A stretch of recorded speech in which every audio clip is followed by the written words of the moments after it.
नमस्कार दोस्तों, मैं हूं आपका दोस्त अमन और आज हम बात करेंगे जयप्रकाश पावर वेंचर्स लिमिटेड के बारे में। डिटेल एनालिसिस करेंगे क्या कुछ आपके लिए इसमें है पॉजिटिव पॉइंट और क्या है नेगेटिव पॉइंट। क्या रियल में आपके लिए एक मल्टीबैगर शेयर हो सकता है, आने वाले दिनों में आपको इसमें क्या अपॉर्चुनिटी देखने के लिए मिलेगी, क्या ये वास्तव में आपका पैसा डबल कर पाएगा या 10 गुना कर पाएगा या फिर आपके पैसे को डुबा देगा। तो वीडियो को लास्ट तक जरूर देखिए और अगर आपने चैनल को सब्सक्राइब नहीं किया है तो चैनल को सब्सक्राइब करना नहीं भूलना दोस्तों। और अगर आपको वीडियो पसंद आती है तो लाइक जरूर करना दोस्तों बात करते हैं हम जयप्रकाश पावर वेंचर्स की।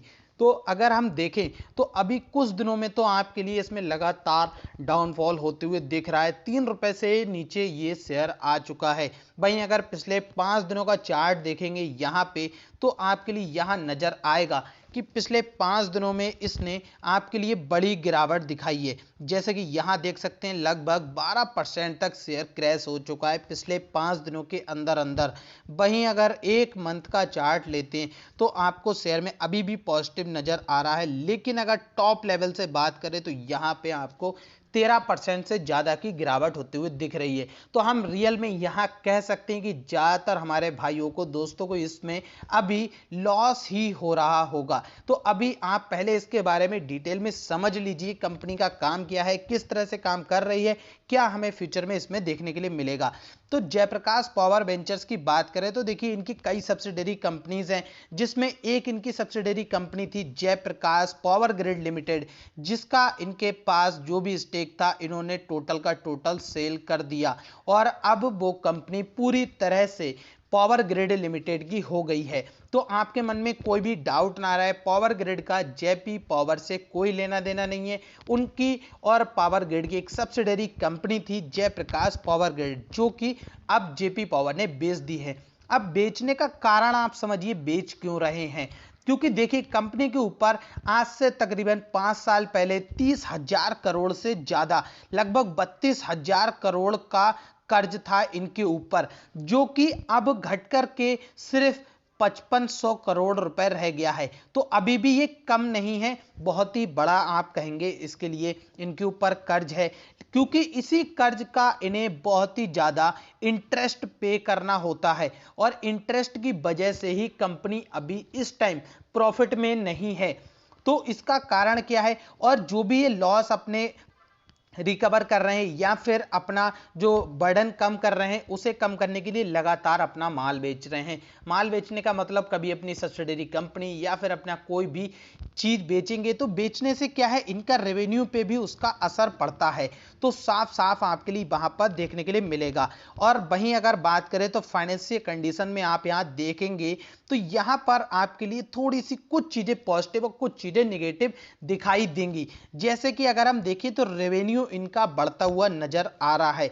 वहीं अगर आप देखें तो प्रॉफिट मार्जिन भी लगा थोड़ा धीरे धीरे ऊपर कर रहे हैं। लेकिन यहां सबसे पॉजिटिव चीज है वो आप यहां देख सकते हैं कि ऑपरेटिंग इनकम इनकी प्रॉफिट में है और अच्छे लेवल पे है। ऑपरेटिंग इनकम का मतलब कि जो भी ये काम कर रहे हैं उस काम के द्वारा इन्हें जो भी कमाई हो रही है वो पॉजिटिव में है और अच्छी खासी तेजी के साथ बढ़ती हुई नजर आ रही है। लेकिन वहीं बात करें नेट इनकम की तो नेट इनकम आपको अभी लॉस में ही दिखाई दे रही है। इसका कारण आपके लिए जैसे मैंने बताया कि इन पे इंटरेस्ट पे करना हो रहा है, ये लोन चुकाना हो रहा है, क्योंकि बहुत सा लोन इनके लिए लॉन्ग टर्म के लिए बैंक्स ने बना दिया है कि लॉन्ग टर्म में आप इसे दे सकते हैं 15 से 20 सालों में, और कुछ शॉर्ट टर्म में उसका इंटरेस्ट देना ही होता है। उसी वजह से आपको यहां लॉस देखने के लिए मिल रहा है। जैसे कि अगर आप पिछले सितंबर क्वार्टर के रिजल्ट में भी देखेंगे तो यहां पर आप देखिए कि कंपनी का बढ़िया रिजल्ट कुछ हद तक दिखाई दिया।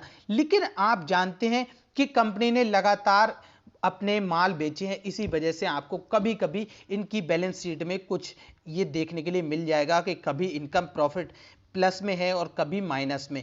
तो अगर आप माल बेच के करते हैं तो फ्यूचर में आपके लिए उससे जरूर प्रॉब्लम हो सकती है।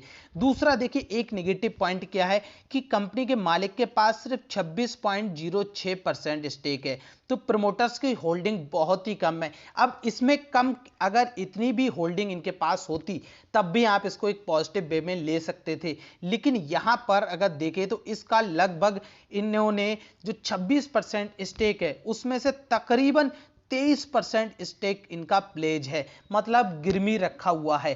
तो यहां से भी आपके लिए एक नेगेटिव पॉइंट बनता हुआ नजर आ रहा है। पर एक चीज और देखें तो कंपनी का जो कोर बिजनेस है वो आप जानते हैं कि थर्मल पावर का बिजनेस है, तो पावर जनरेशन का इनका काम है। दूसरा इनका कोल माइनिंग का काम है। तीसरा इनका सीमेंट ग्राइंडिंग का भी काम है। तो देखिए, कोल माइनिंग का काम और सीमेंट ग्राइंडिंग और ये पावर का कुछ मेल जोल नहीं बना। तो इसका कारण क्या है, देखिए जब कोल माइनिंग इन्होंने ली है वो इसलिए भी ली है क्योंकि ये पावर जनरेट करते हैं, तो उसमें कोयले के इनके प्लांट भी हैं जिसमें कोयले के द्वारा ये पावर जनरेट करते हैं। क्योंकि थर्मल पावर जनरेशन में या फिर आप कहें पावर में बहुत तरीके से पावर, एक तो होती है हाइब्रिड, तो उसमें पानी के द्वारा जनरेट की जाती है पावर, और थर्मल वाले में कोल के द्वारा। तो अपने ही माइन से ये कोयला खोदते हैं, निकालते हैं और वहीं से अपने यहाँ पर ही भेज देते हैं। तो मतलब इन्हें थोड़ा सा सस्ता पड़ जाता है, जिस वजह से आपको यहाँ पर इनके ऑपरेटिंग इनकम में पॉजिटिविटी नजर आ रही है। तो ये थोड़ा सा इनके लिए प्लस पॉइंट है। लेकिन अगर फ्यूचर में देखें तो फ्यूचर में आने वाला जो फ्यूचर है उसमें देखा जाए तो आपके लिए वहां पर सोलर प्लांट्स ज्यादा काम करने वाले हैं। हाइब्रिड जो लाइट है उसके लिए हाइड्रो इलेक्ट्रिक वाली लाइट पे बदल रहे हैं। दूसरा जो आप बोले तो कि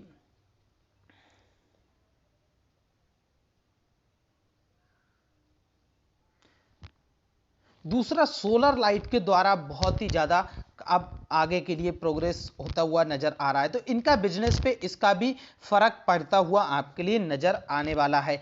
दूसरी चीज दोस्तों, अगर हम देखें तो कंपनी का आज की डेट में जो आपके लिए प्राइस दिख रहा है ये ₹2 के नीचे आपके लिए प्राइस दिख रहा है। यहां से अगर बात करें तो आज की डेट में अगर कंपनी तकरीबन आपको 100 करोड़ रुपए का प्रॉफिट निकाल के दे तब इसका प्राइस जस्टिफाई होगा, और यही अगर प्राइस आपका लगभग 300 करोड़ रुपए तक पहुंच जाए तो आप इसका प्राइस ये मान के चल सकते हैं ये ₹3 का शेयर ₹15 पे पहुंच जाएगा।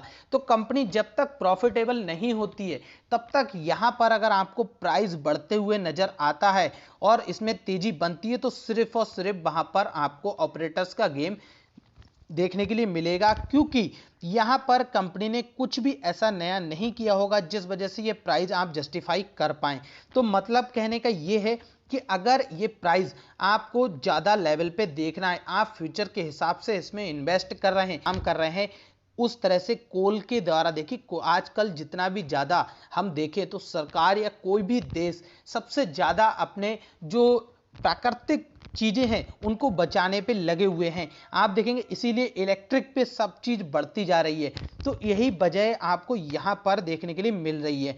तो आने वाले दिनों में अगर आप इसमें इन्वेस्ट कर रहे हैं तो इन सब बातों को कंसीडर करके ही इसमें इन्वेस्ट करें।